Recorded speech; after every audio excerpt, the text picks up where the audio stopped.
Philippines బియ్యం ఎగుమతుల అంశంపై మంత్రి ఉత్తమ్ కుమార్ రెడ్డి స్పష్టత ఇచ్చారు. ఫిలిప్పీన్స్ బియ్యానికి ప్రేమ్ చంద్ గార్కు ఎలాంటి సంబంధం లేదని తెలిపారు. ఫిలిప్పీన్స్ లో జరిగిన అంతర్గత వివాదాల కారణంగా కాకినాడ పోర్టులో బియ్యం నిలిచిపోయిందని వివరించారు.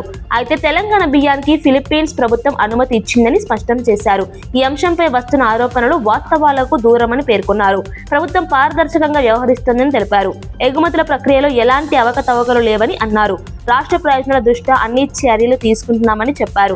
రైతులకు నష్టం జరగకుండా ప్రభుత్వం జాగ్రత్తలు తీసుకుంటోందని తెలిపారు.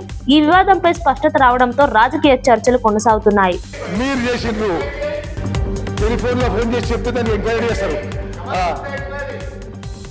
ఆయన అడుగుతున్నారు చెప్తున్నా, ఆయన ఒక మనిషిని సివిల్ సప్లైస్ కమిషనర్ పంపించి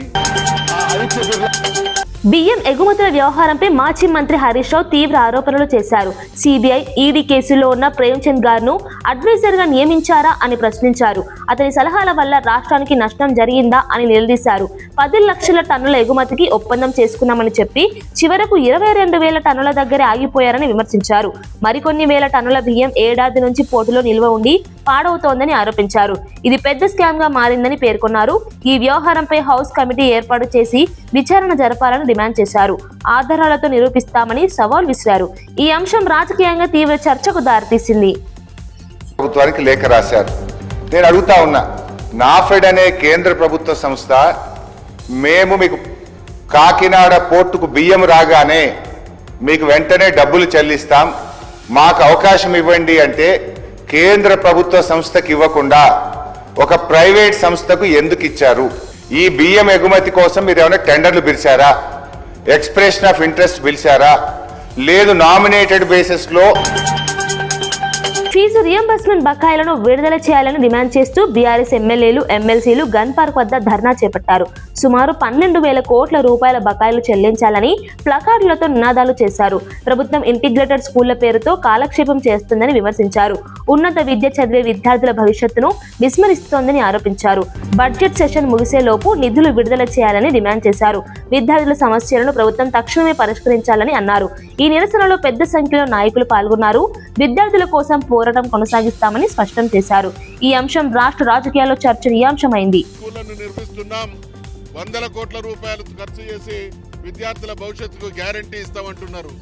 కానీ ఉన్నత చదువులు చదివేటువంటి విద్యార్థులు సంక్షేమంపై ప్రభుత్వం ప్రత్యేక దృష్టి పెట్టిందని మంత్రి సీతక్క తెలిపారు. వరంగల్ జిల్లా గీసుగొండ మండలంలో నిర్వహించిన కార్యక్రమంలో Kalyana Lakshmi, Shaadi Mubarak, CM relief fund చెక్కులను పంపిణీ చేశారు. ఈ పథకాల ద్వారా మహిళలకు ఆర్థిక సహాయం అందిస్తున్నామని పేర్కొన్నారు. వివాహాలు, అత్యవసర పరిస్థితుల్లో ఈ సహాయం ఉపయోగపడుతుందని చెప్పారు. మహిళల ఆర్థిక భద్రత కోసం ప్రభుత్వం కట్టుబడి ఉందని తెలిపారు. సంక్షేమ పథకాల ద్వారా పేద కుటుంబాలకు మద్దతు అందిస్తున్నామని పేర్కొన్నారు. మహిళా సాధికారత లక్ష్యంగా ప్రభుత్వం ముందుకు సాగుతోందని అన్నారు. లబ్ధిదారులు ఈ పథకాల ద్వారా లాభపడుతున్నారని తెలిపారు. ప్రభుత్వం మరిన్ని సంక్షేమ కార్యక్రమాలు చేపడుతుందని స్పష్టం చేశారు.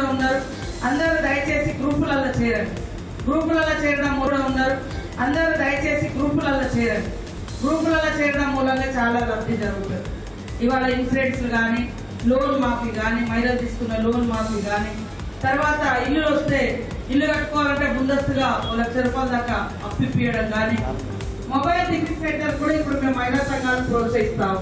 మన బడ్జెట్ లో కూడా ముఖ్యమంత్రి గారు గౌరవనీయులు పేదలందరూ బాగుండాలని మరి 1,50,00,000 మందికి రేషన్ కార్డులు, తెల్ల రేషన్ కార్డులు, సన్నబియ్యం ఇస్తాము.